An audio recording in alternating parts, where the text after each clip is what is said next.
What is going on, everyone? This is Ryan with Automatic Comics, and I think we've got an interesting video today. Hopefully a video that will help you if you are ever out there hunting for some big key comics, books like this, like Incredible Hulk number 181.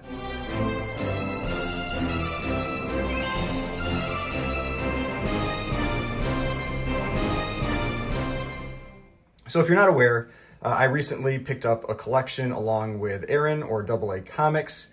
One art, please. And one of the books that was in it, if you watched the first part of that unboxing video, was Incredible Hulk number 181. First full appearance of Wolverine. I know it's one of those controversial topics. Some people say it's the second appearance. Some people say it's the first full appearance. 180 is, in my opinion, the cameo appearance. That's the camp that I'm in. You know, it is the first time he's on the page. I do agree with that, but I think it's a cameo appearance. I think 181 is the first full appearance, but hey, you know, doesn't really matter all that much. But I figure it will get people talking in the comment section, you know, giving their opinions about which one is the first full, which one's the first cameo. Dance, puppets, dance! And, or the first appearance in general, whatever you want to be. Now, when you are looking at this book, there are a couple things you always want to check. One is the Marvel value stamp. So in this time period, there were these little stamps that were inside the book that were integrated into the page that people would cut out and collect. And now at that time, not a big deal, but now it's something that definitely has an impact on the value of the book. The other thing you always want to check with this book is color touch. So I've had 3 raw copies of this book, including this one. 2 of them have had color touch. Unfortunately, this is also one of those books that has color touch. Disappointed! So one of the places that you will often see the color touch is either in the red or in the kind of like the purple in Hulk's pants. And so we're going to, I'm going to show you where to look for that. Then we're going to just flip through the book because you don't get to see the interior of this too often. It's usually graded.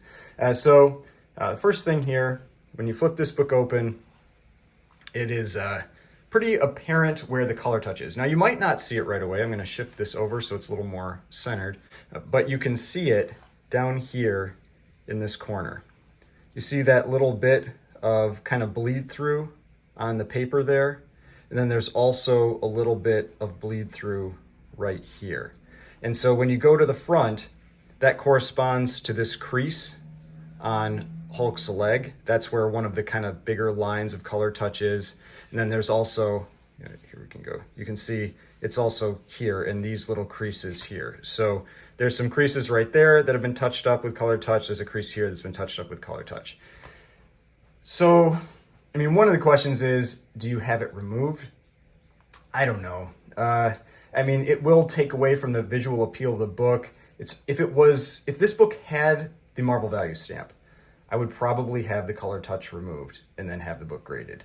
But given that it doesn't have the Marvel value stamp and it has this color touch on it, I'm probably leaning towards not getting the book graded. I just don't want the purple label on it. I mean, the reality is, like, when you're talking about a book like this, I actually think it's more desirable in the raw state without the purple label and just making sure you notate that there is some color touch on it than graded.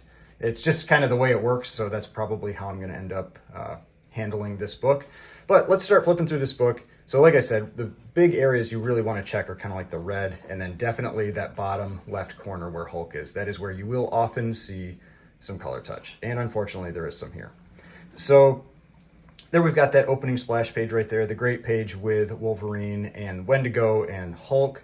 And I'm just going to start flipping through this, and eventually we will get to the page that has the Marvel value stamp, or would normally have the Marvel value stamp on it. This one, it has been cut out. So keep flipping through here. And got lots of ads in here. That's one thing that you really notice if you're someone that buys or collects a lot of Golden Age books too.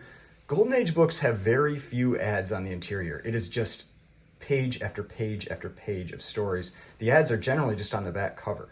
There are some interior ones, but like I showed that, I don't know what it was.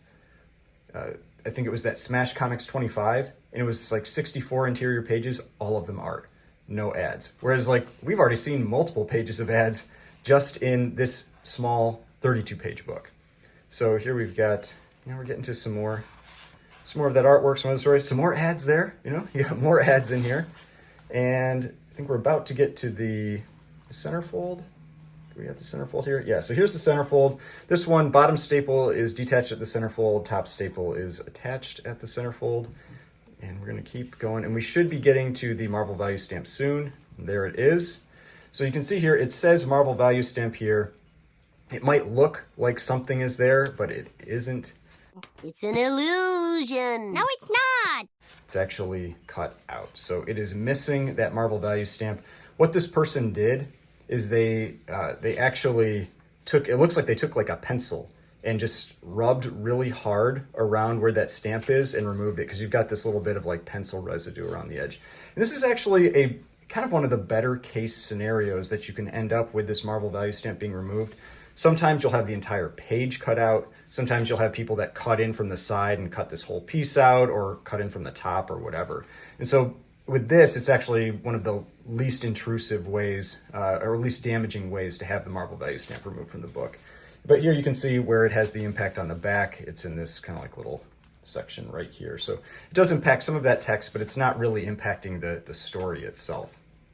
So we'll keep going here. And here you can see that little bit of indentation from where they did that with the pencil. So we're gonna keep going here. Got the story continuing back up, and it should be closing out pretty soon. Yep, so that was the, oh no, one more page. So the story continues after that, more ads. Just so many ads. So many ads in these books. So we got the continuation of the story here, and then that's the final page.